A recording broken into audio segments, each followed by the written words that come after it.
হ্যাঁ করে আমি বিষয়টা বুঝে উঠতে পারি না যে কী হয়। আমি যখন যেখানে যাই নির্দিষ্ট কোনো একটা টপিক নিয়ে কিন্তু কথা বলি না, আমি সর্বঘাটের কাঁঠালি করার মতো ভিডিও বানাই।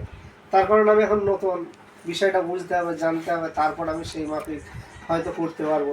এবার আমার কাছে সেই সময়টা নেই বলে হয়তো নদী পারাপার হয়। এবার নদী পারাপার হতে গিয়ে যদি খেয়ে না পাই সেক্ষেত্রে 5 মিনিট সময়টা ওয়েস্ট করার থেকে দাঁড়িয়ে থাকবো, সেই জন্য ভিডিওটা করি। আর দেখি যে আপনারা আমাকে ভালোবাসেন কিনা। যদি ভালোবাসেন তাহলে হয়তো আমি এক্সট্রা টাইম বার করে আরও কোনো এক জায়গায় গিয়ে ওই রকমই কিছু ফুটেজ তুলে ধরার চেষ্টা করবো। কোনো মেলা খেলা থেকে শুরু করে দেখা যাচ্ছে বিভিন্ন রকমের মানুষের যে চিন্তা ভাবনা আছে, তাদের যে সুবিধা অসুবিধা সেগুলো তুলে ধরার চেষ্টা করব। মানে সাহা করে থাকবো না কেন, আপনারা থাকলে আমার পাশে। ধন্যবাদ, একটু শেয়ার করে দেবেন, পাশে থাকবেন। আর ঘাটের ব্রিজ খুব শীঘ্র চালু হয়ে যাবে, তো 1 সপ্তাহ লাইভ চলবে, দেখতে থাকবেন, পাশে থাকুন।